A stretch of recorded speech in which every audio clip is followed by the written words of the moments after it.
Michael Burry just dropped a bomb on GameStop stock. Before, people thought that the GameStop saga began with Reddit, Roaring Kitty, and Wall Street Bets, but what if there was another character to the story? Burry revealed recently on Twitter he sent a devastating letter to GameStop's board accusing them of mismanagement and ignoring a once-in-a-lifetime opportunity. And buried inside his inbox was a response from a little-known investor at the time, Roaring Kitty himself. Today we're breaking down Burry's forgotten warning, Keith Gill's surprising reply, and what this means for GameStop stock right now. So Burry said on Twitter very recently, "Remember GME? Bet you did not know this." The letter you're looking at is dated August 16th, 2019. Burry owned 2.75 million shares of GameStop, roughly 3% of the company at the time. This wasn't a meme play. This was one of the most respected value investors in the world, taking a massive position and demanding change. So these are the key points that he hammered the board with. One was GameStop was massively undervalued. Burry wrote that GME was trading under $4 a share despite holding over $480 million in cash. That means that the cash on the balance sheet was worth more than the entire company. 2, he said management was asleep at the wheel. GameStop had authorization to buy back $237 million worth of shares, and Burry demanded that they execute it immediately. Why? Because at a $290 million market cap, that buyback would remove over 80% of all outstanding shares. Imagine that. A single strategic move could have reduced the share count by nearly 5 times the amount. 3, short interest was already insane before Reddit. Burry points out that the short interest was 57.2 million shares, which was 63% of all outstanding shares. That's 2019, long before Wall Street Bets. This entire meltdown was building years earlier, and the man himself, Michael Burry, was involved and nobody else noticed. 4, he said GameStop's leadership had no vision. Burry basically says GameStop missed every major gaming trend. Amazon bought Twitch, not GameStop. Amazon bought GameSparks, not GameStop. GameStop bought wireless stores, then sold them. It had no innovation, no strategy, and no leadership. And he told shareholders they were right to worry. This was Burry's first bomb that he recently dropped on us, but now let's look at the second. Inside Sion's inbox was a message from a CFA chart holder in August 2019. Now read that name at the top there, Keith Gill. You remember that name? He wasn't famous at the time, he wasn't a meme legend, he wasn't the face of the biggest short squeeze in history yet, he was just an independent investor, and this is what he told Michael Burry. "Dear Mr. Burry and the team, thank you for writing the open letter to the board of GME. As a deep value investor, I share your views wholeheartedly, especially with regard to the board's inaction over the last few months in the face of an absurdly low share price. I'm a CFA chart holder with roughly 10 years of experience as an independent investor, and I haven't seen anything like this before.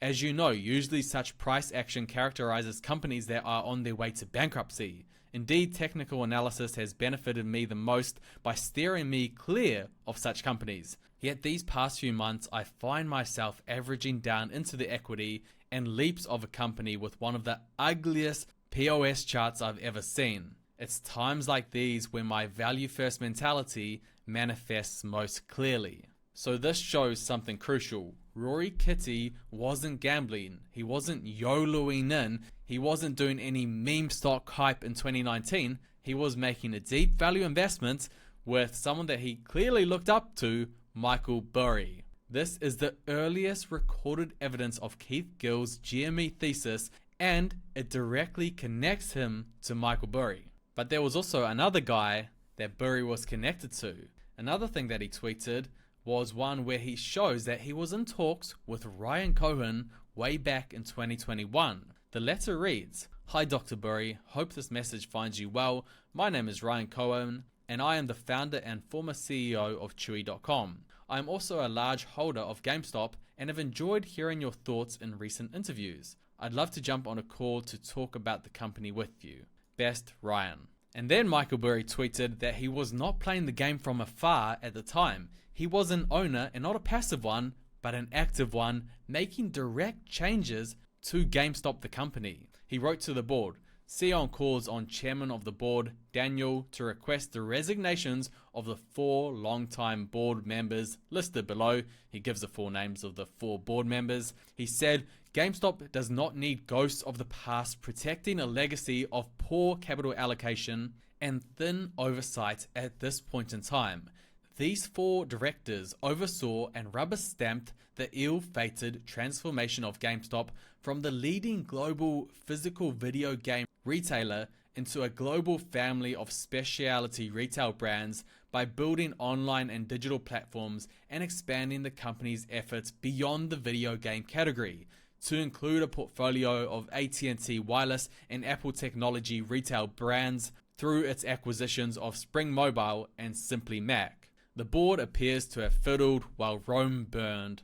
Back in 2014 and 2015, there were assets and strategies available to GameStop directly within its wheelhouse. Instead, Amazon and others with more insight took advantage and burglarized GameStop's wheelhouse while GameStop focused on its diversification information. In the last part of his tweet, he revealed that his request was accepted and 3 of the board members resigned, probably due to Burry's request. So we now know that Burry was playing a very active role in GameStop and is partially to thank for this great run-up in share price. But where does it leave GameStop investors today? Is now the right time to buy after its pullback over the last 3 years? Let's take a look.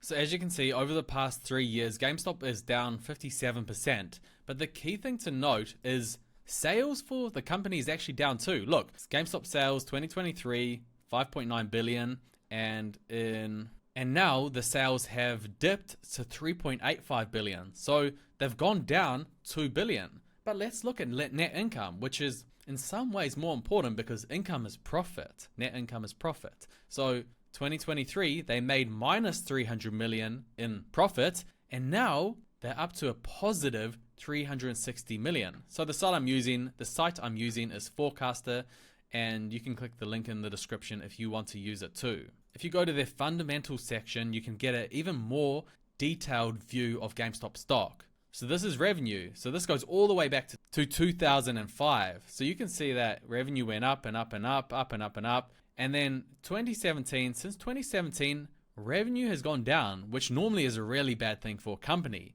But take a look at the earnings, which, as I said, is arguably more important.